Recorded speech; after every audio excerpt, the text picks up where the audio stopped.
Hey, welcome to Jay's Retro Garage. Today I have a cast-off which I'm pretty excited about, and I think it'll be fun to share with everyone. I had a friend who was moving, and knowing my interest in old stuff, she said, "Hey, do you want my old computer?"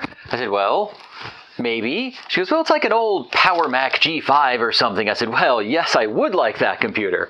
I've been kind of after a PowerMac G5 tower for a while, and a couple of them just like weirdly slipped through my fingers over the last couple of years, and so I was not going to pass up an opportunity.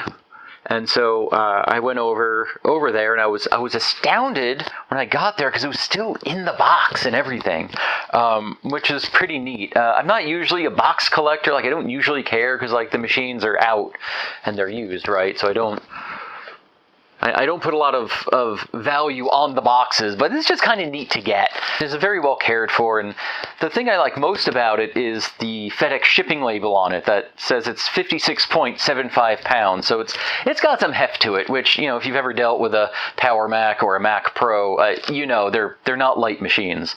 So yeah, we're going to unbox this, and we're going to go through it, see what's inside, and then we'll do an OS install on it and all the rest of it. One of the goodies I have for this that I've had on the shelf for a while, I picked up is a Mac version of a Radeon 9600 Pro, the 256 meg model. Because this came stock with only the 64 meg version of this same card, but so that won't drive the 30-inch display. It'll drive a pretty big display, but not the most ridiculous display. Which, I mean, if you have a dual PowerMac G5, I mean, that's already pretty ridiculous. So anyway, let's open up the box and see what's inside. So here we've got the box, and opened up the box. And one of the reasons I wanted to show this was just, this is like classic Steve Jobs era Apple with like this weird attention to detail, even on the packaging, which I super appreciate. So here we have this nice cardboard picture of the thing that's actually inside the box, but the cardboard has these tabs along the edges which insert into the styrofoam, which is a little excessive, but you know, you gotta love it. And then, of course, the tray with everything, all the accessories, the keyboard, mouse, etc., all laid out very nicely. And then, if you can manage to pop the styrofoam, you have the computer itself. Let me pop it open here. And we have a standard 2003 dual 2 gigahertz G3 machine. So this was, you know, part of the original iteration of these machines, but this was the high-spec model. It's got this great plastic air diverter in there to make sure that your G5s stay cool, because they're very hot processors. And this machine came stock with 1 gig of RAM. There's a little bit of extra memory in here. I think this has 3 gigs of RAM now, and the 64 meg Radeon 9600 Pro card. Has a couple of hard drives, which I don't know the history of. My friend said she didn't want anything, so we're going to wipe and destroy these. I have some nice low-hour 256 gig SATA 1 drives that'll go in here, which are maybe kind of cheesy, but it's, you know, what this machine would have come with. So we'll go hook it up and get OS 10.4 Tiger installed. This will make a really nice little Tiger machine. We're going to go ahead and replace the video card and pull these hard drives out. So we'll start with the video card. I mean, this is very standard stuff. This era Mac had moved towards the same kind of expansion slots that PCs had been using, you know, PCI, AGP for graphics. It actually has the extended 64-bit PCI-X slots, which are kind of interesting. So there's the old card, nothing super special.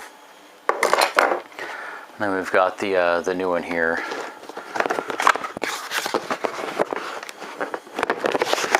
This is kind of fun. I'm gonna get a little bit of an unboxing here, I guess.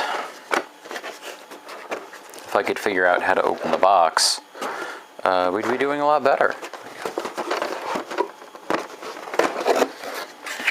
And you know, inside we have the card in its plastic case. Oh, look at this. We have the driver discs, even for Mac. It's great. The dual link adapters, so you know you can run 4 screens off this bad boy. Look at that, double dual link adapters. Love it.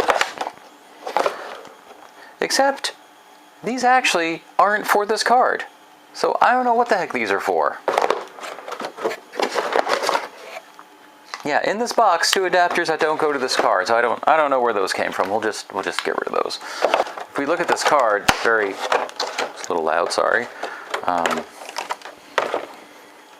It's like super clean. There's like no dust on it or anything. Like, that's kind of nuts. Thing I noticed, there's not even like any scratch. There's not even any scratches on the fingers. So this is a fresh install of a seemingly never used card. So that's pretty wild. I'm gonna drop that in there. Literally, I've never had so much problem installing a card in my life. There we go. Yeah.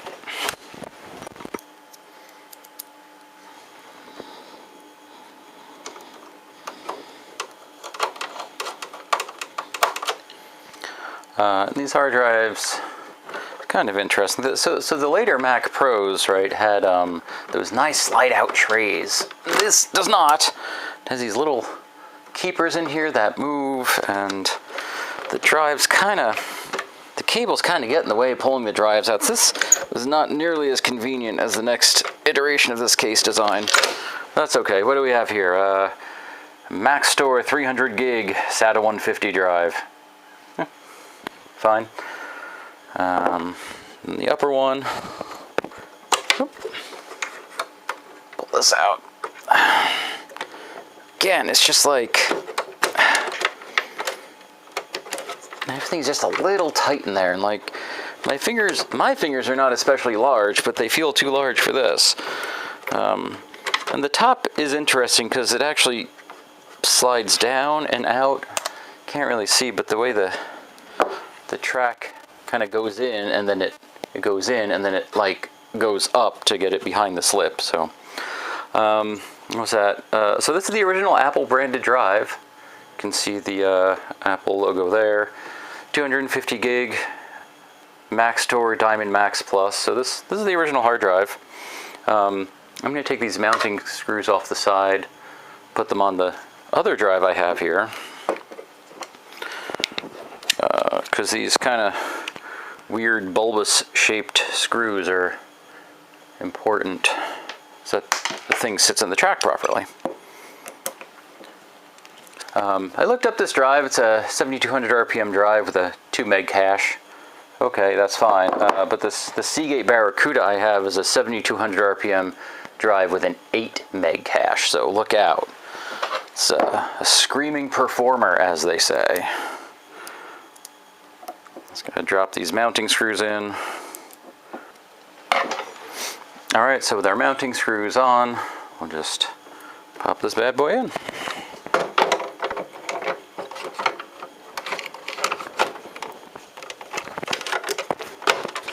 Okay, there we go. And then these cables are so short. The SATA and the power cable is so short on this. I feel like I'm going to break something. Anyways, that's in. We'll throw the catch, get that in, and it's great. Now we're ready to bring it over, hook it up, and do an OS install. Right now we're booting to the CD drive, which takes kind of a long time. And actually, in preparation for this, I learned that the internal CD drive doesn't always read discs properly. So I have an external USB drive hooked up. I don't know if that's faster or slower than the internal drive. It's probably a little slower. Doesn't really matter. Well, maybe it matters a little. I don't know. We'll find out. Here we go. Okay. Well, I guess we're going to use English as the main language, and the mouse doesn't work. Wasn't that clever? Hold on a second. It's because it's not plugged in. Let's make that happen here. All right. Hopefully, I don't have to. There we go. Look, we got a mouse. Isn't that great? Okay. Use English as the main language. Why? Yes, I believe that's something I would like to do. There we go. And now we're preparing the installation. This is great. Welcome to the installer. Click. Oh, my silly picture's in the way here. Hold on. Maybe I can just zoop, make myself smaller, because really we're here for the computer, not me. So that's fine. Yeah, we'll go ahead. We'll continue here. Do we accept the license agreement? Well, I mean, we're not going to be able to install if we don't. So they really got you over really no choice. And then a destination. And I threw a hard drive in here of, I'm sure there's something on it, so it's not happy. So we'll gotta jump into the disk utility and go prepare the hard drive. Again, reading this all off CDs like, hey, I'm gonna take a while. Yep. Just taking a while. Okay, so it's this 250 gig volume. I guess we just want to erase it, right? Sure. Format, erase, yeah. We want to add two partitions, a data partition and an OS partition. That would be kind of fun, right? Untitled 1, Untitled 2. Select the disk and choose a scheme. Okay, that's great. But if I, oh boy. Okay. I don't know the right order to this. So if I hit partition, will it do an erase and format for me? I guess we're going to find out. Ooh, we get to name it. Well, let's call this the data partition. And let's call this one Tiger. Or what was it? Macintosh hard drive. That's like the classic name, right? Okay. Partition. Yes, please destroy everything on this volume. I have no idea what's on it. Doesn't matter. The real question is it going to take a long time, or is it... Oh, creating partition map. Okay. Well, that goes for a second. I'm just going to pop over here. So once this install actually gets moving here... Okay, spinning pinwheel. That's great. That's how you know it's working. Okay, so I think we're good. Aha, here we go. Look at that. It even picked the right one. We are sure going to install this. Let's go. Oh, do we want to customize it? Or do we want to... we got to customize. I mean, right? Oh, we definitely want X11. Because I'm a big nerd. I'm a big Unix nerd like that. Ooh, you know, we probably don't need all the language translations. Really? I mean, yeah, I don't think I want that. Okay. Additional fonts? Sure. Printer drivers. Oh, gosh. There's so many. I don't know how many printers I'm going to be hooking up to this, but we'll grab the drivers. All right, install. That was not a lot of customization. Like, you go through like the Windows XP installer, right? And there's like all these options where you can get very specific on what you add or don't. But here, this is a very streamlined experience. Thank you, Apple, for making life easy, I guess. I don't know. Oh gosh, it's checking the installation. That's really exciting. You know what? While this checks the installation here, I'm going to go ahead and run and grab my authenticator. And yeah, we can just watch this do its thing. So I'll be back in a minute. So yeah, here we are, still waiting, still checking the installation DVD for integrity, making sure that you know, nothing is wrong with the thing or anything. We'll just wait. We don't really have a choice but to wait for it, right? I mean, we take a nap, get a cup of coffee. Oh, I should have brought a cup of coffee out here with me. Well, maybe I'll go pause and go get some coffee while we wait. I haven't even thought of a name for this machine yet. That's always like the hardest part for me, is figuring out what to name the dang thing. So normally I name my machines sort of in... There's a couple different themes. They're either like worlds in Star Trek, worlds in, well, Star Trek or Star Wars, or ships in Star Trek or Star Wars. There's one machine that's an exception to that, because I let my kids name it. They named it Totoro. It's very cute, anyway, because a giant silver box. It's like, hey, it's like Totoro. Anyway. But what is this giant silver box? This giant PowerMac G5. What's silvery and kind of impressive? I've never, I mean, I'm at the point now where I've named so many machines over the years, and I tend not to reuse machine names. Maybe I need to expand out into other realms of sci-fi. Maybe I call this one the Galactica. Yeah, okay. This is going to be the Battlestar Galactica. Oh, this is going to be great. Okay, yeah. So say we all.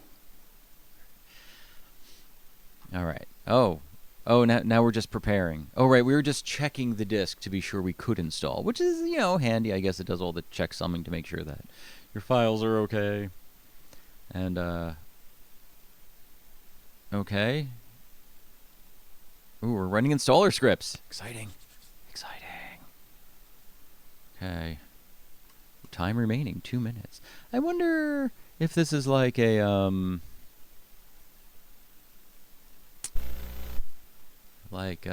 oh, see, it's going up now. I love that. Time remaining 2 minutes, 3 minutes, 4 minutes. Could you, I know, like, progress bars are hard. They take, I don't know what they take. But, right, there's different ways to, like, do progress bars, right? Do you estimate the amount of time, and then based on the percentage of time, or if you can't really know the time, then you're just like, oh, well, I've done 10% of the files that I need to install, and that's taken this time, so then I can calculate out how much more time it takes, and here we go. For every percent we're completed, we go up another minute. So that doesn't feel very good. Yeah. Oh, okay, well, we've topped out at 15 minutes. That's good. Oh, we're writing files. Here we go. This is where I assume the internal CD drive connected over the SATA bus would be faster than the USB external, but like the internal DVD drive is like reading like the factory OS 10.3 disk. It's reading the factory OS 10.5 disk. I couldn't find my factory 10.4 disk, so I burned an image, but it won't read it. Like, out of the same drive in this machine, because I had one, and it didn't work. I'm like, I know I didn't install with my PowerBook G4 a couple of years ago, but this wouldn't read it. I'm like, all right. So I burned the copy with this drive, and then it won't read it back. So I'm like, I think this drive may just be going weak. See if it'll read any other burned disks. Because I know some drives have a problem with burned disks, but by the time this thing came out, like, it shouldn't. It's just like a standard super drive. I think that's what they call them. I'm not like a huge Mac guy, so I don't always get the terminology right. Apologies for anyone else who is a big Mac person and is like, I can't believe you used the wrong name for that thing. But yeah, I was gonna say, at this point, like, I never had a problem reading burned disks in the PowerBook, and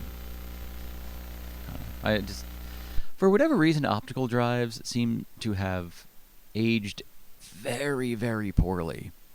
I had a bunch of like CD drives, CD-ROM drives, or DVD drives, and they're all bad now. Like, I just had them on the shelf waiting for when I needed them, and like, you get a new machine, and I'm like, the CD drive's dead. Let me grab one off the shelf. Oh, this one's dead. Oh, this one's dead. Oh, this one's dead. It's like, what is happening? There's a few. It turns out with CD drives, the older the drive is, the more likely it is to actually work. Like, you can't see right here, but I've got this like external SCSI CD-ROM. It's like a 1-speed drive. It still takes like CD drive caddies. This thing is so reliable. It will read any disk in any format, anytime. It's incredible. And even the one in this Windows 98 box back here it's like a really old like Mitsumi 6X drive. It just works. But like the newer drives that you can find, the 48 speed and the 52X drives, they're garbage. They don't work anymore. They just stop working. even CD drives that are only like 10 years old, they just won't read any discs. I don't know what's going on. Anyway. At this point, it's mostly irrelevant, I guess, because no one's shipping software on CDs or DVDs anymore. But having an optical drive is still kind of useful. I don't know. This USB external drive I got a bunch of years ago has also been rock solid, so I don't know. Ooh, installing the BSD subsystem. Let's go. We are doing it. We've got getting some BSD. Oh yeah. Yeah, I had kind of written off Mac for a long time. So growing up, we had like a family computer. Our first family computer was an Atari 800, which I have sitting right here out of frame. It's hooked up all the time. I use it very frequently. I love the thing. And then we moved to a Macintosh Performa 400, which, if you know anything about the history of Mac, the Performa 400 was the home version of the Macintosh LC2. The LC2 being the value model that they sold to schools. So it wasn't like the best machine, and it kind of soured me on Apple products for a very long time. And then kind of as OS 10 matured and got better, I'm like, oh, and I got more into like Linux and Unix. I was like a DOS Windows person. I was like, oh, well, it's just Unix. Well, that's kind of cool. And so I started softening on the Apple thing, and then I guess I got an iPod. I'm like, oh, this is kind of cool. And I got the PowerBook G4. I'm like, this is a great machine. And so I don't hate Apple products anymore. I'm at the point in my life where I feel like I don't really hate anything anymore. Like I can see things I used to be like, oh, that's who would ever do it. Who would ever get that, right? Like I kind of, well, I can understand that people like things, and I try to see the appeal in various things, even if it's not for me specifically. Like I get it.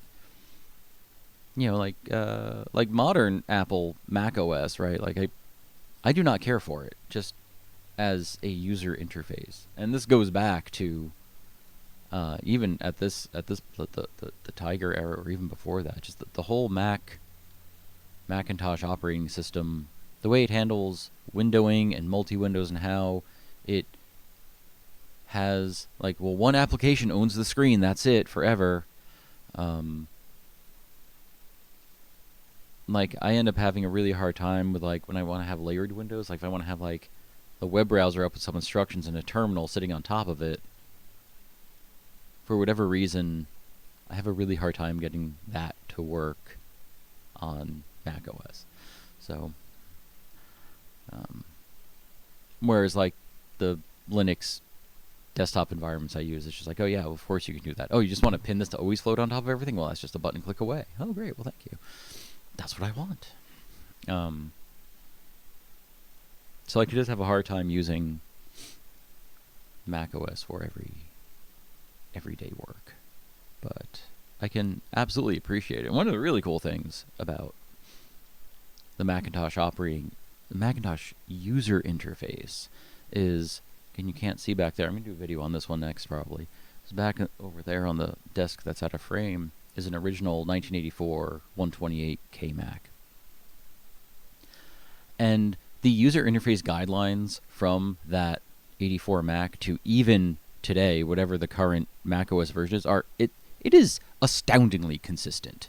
Like, they have really said, no, this is the user interface. Like this, so like you can go back to that machine. It's not like,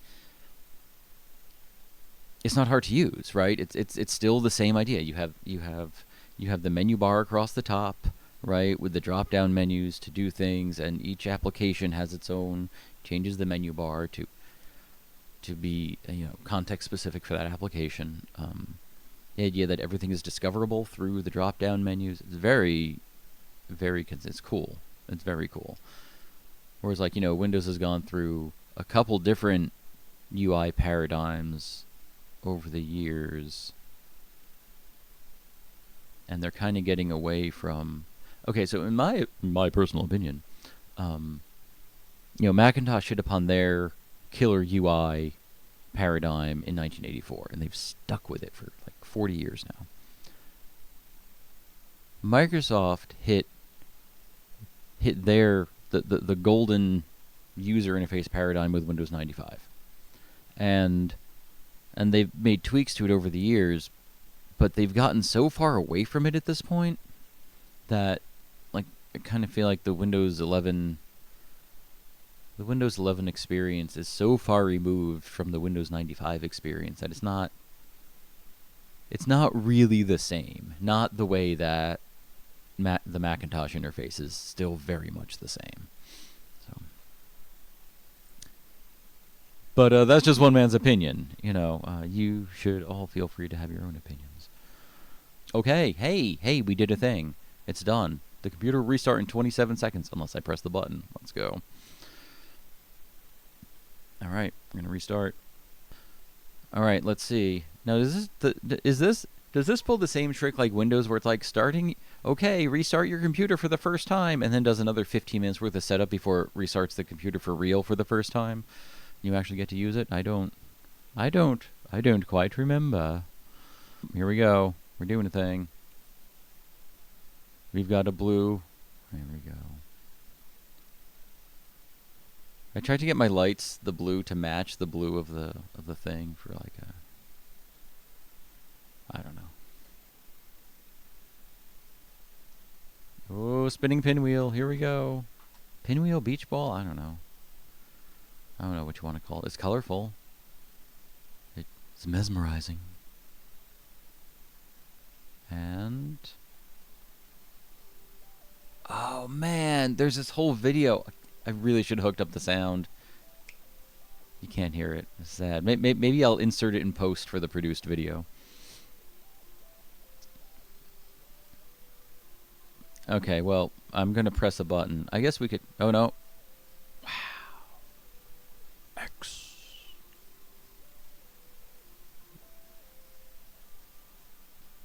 Okay. I'm going to click a button and see what happens. All right, let's... Okay, yeah, we are in the United States. Do you already own a Mac? We're just going to say no. This is a fresh install. It's... Yeah, we definitely want the US. How is a Canadian keyboard different from a US keyboard? Doesn't matter. I don't know. Oh, yeah, we're not going to do this either. How do I... continue. If you don't have one, just click continue. Okay, we're not going to do this either. Oh no. Really? Fine. First name, Jason, last name. I'll edit this part out. I'm not typing in my address on a live stream. Come on. All right, give me half a second here. You know, okay, here we go. Yeah, here we go.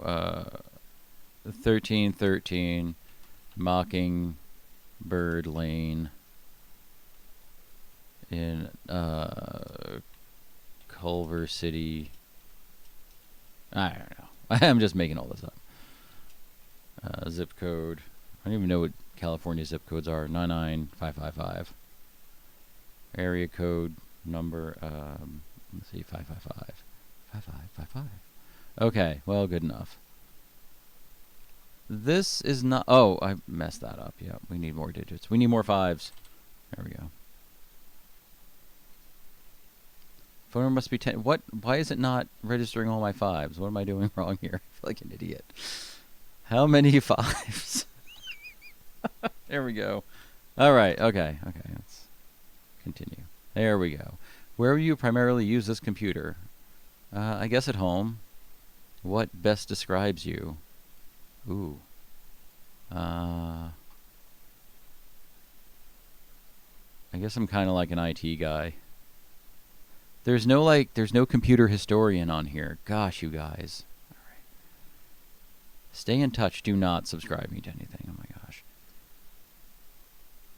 Create your account. Okay, my name is Jason. Short name will be used your home folder and cannot be changed. Do that. Password. Well, at least it doesn't echo that out in plain text to everyone. But now you know how long the password is for this machine. Oh no, what if you hack it? Don't connect to Apple. Okay, closest city. Actually, my closest city, Seattle. Not that it matters. The same time zone. Like, what the heck? Fine. Today's date. That's astoundingly correct. Like, oh, this probably went out to grab some NTP information, so it knew what time it was. That's pretty good.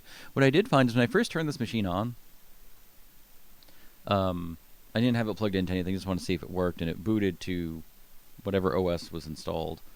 And my friend said they hadn't used this thing in 10 or 15 years. The clock was accurate within like 10 minutes. I'm like, that's astounding. I guess the real-time clock battery is still good. But wow, I was pretty impressed with that. But here we go. Here we go. Don't forget. Yeah, I'm sure I'm going to register.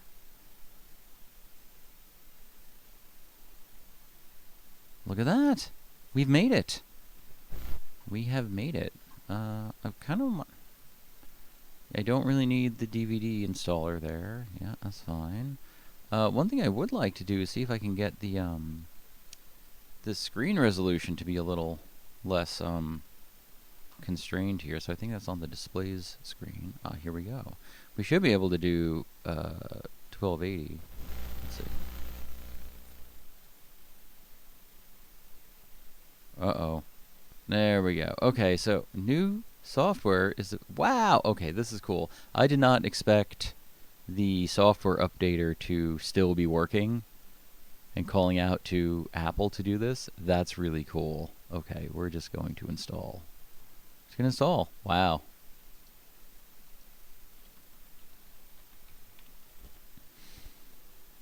Yeah, I agree. Just... Yeah, yes, I sure want that Java release. That's going to be great, and the cumulative update. Yes, yes, and yes. All right, well we're gonna download. I'm really upset that this. Oh well, that's downloading the background.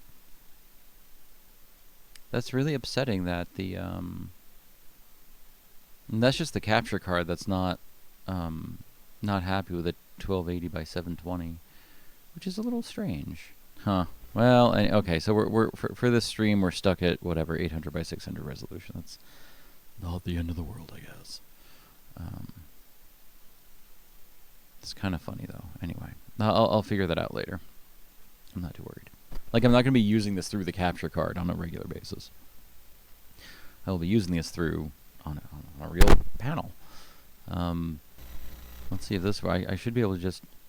Will this grab the eject thing? Maybe not, because it's... Oh, yeah, no, okay, cool. Yeah, I heard it pop the USB CD drive tray. That's good. Okay, yeah, we're going to restart and see what happens. There we go. Like, I really have been wanting to do a run-through of this Macintosh 2CI I have here. Which is funny, I've done so much work on the 2CI at this point.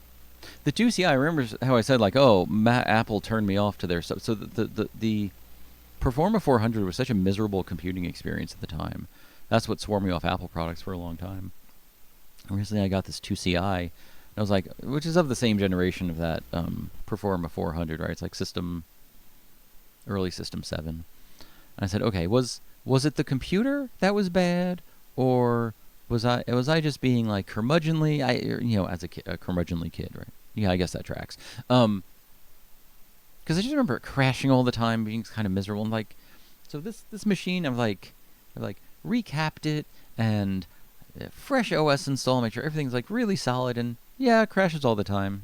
This is kind of how it was, right? All right, so here we are. I guess about this Mac. Let's take a look. We got dual 2 gigahertz PowerPC G5, 3 gigs of RAM. Look out! Are there any more software updates?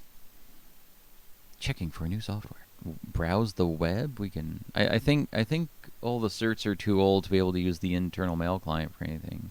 Got some iTunes. Oh my gosh, there are so many more. Yeah, well, yeah, we'll just keep we'll just keep doing this until all the updates are installed, because why not? It's kind of funny. Again, that's like the same thing with like an older Windows install, right? Like I'm gonna install some updates. Great, I'll have updates for the updates. Okay, do those too. I got some more updates. Yeah, just keep doing it. There's like a... Yeah, anyway. Well, that's going. Let's see if we can do a thing. Well, I guess networking is generally working. If yeah, I bet you can't open that page. What if we go to an HTTPS page?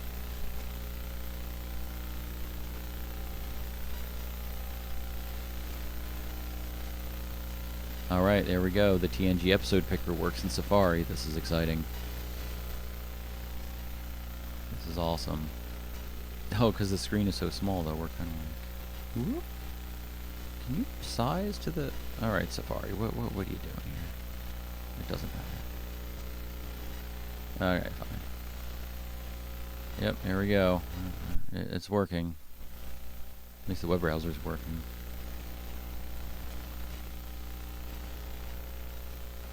Yep. All the characters named Picard. All right, Maurice Picard. Only in that episode. Anyway, okay, so that's fun. That works. All right. Should we see if there's any more software updates? Okay, checking for new software. Also, okay, so we should also be able to from the Finder. Let's see. Samba server here. Yes, I would like to connect and authenticate, please. Look at this. It even kind of knows who I am. That's fun. But it doesn't do the authentication. I think I've run into this before, and I think I need to like downgrade something on the Samba server. But that doesn't make sense because the Windows 98 machine connects to the share without a problem, so it makes no sense that this one is not. Yeah, it's just not doing the thing. Hey, look, there's more Java updates. Yeah, sure, let's do it.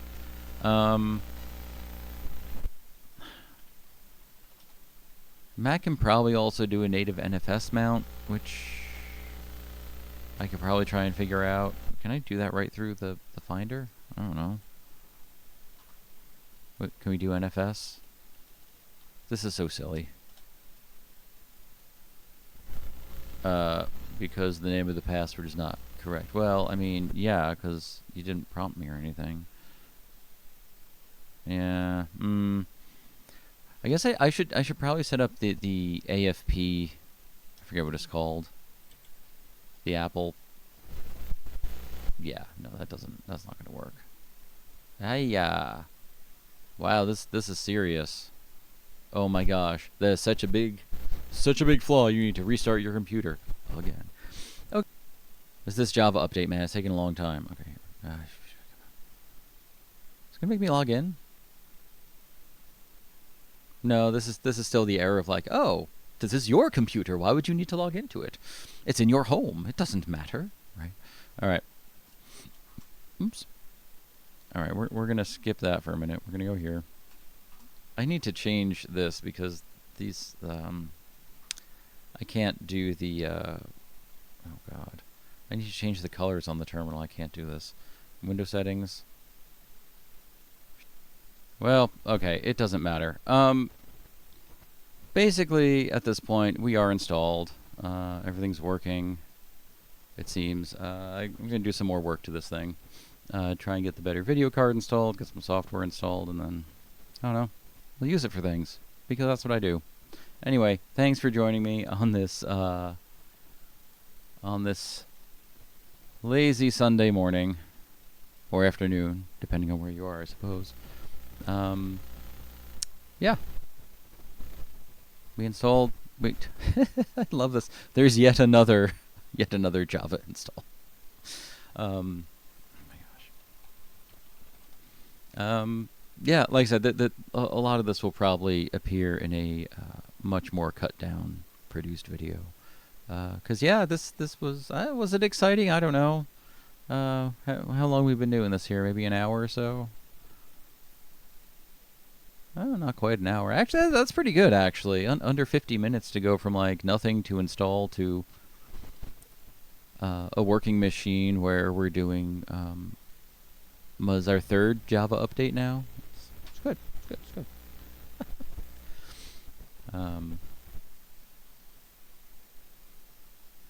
Yep. Okay, it's checking again. It didn't tell me I have to. Look at this.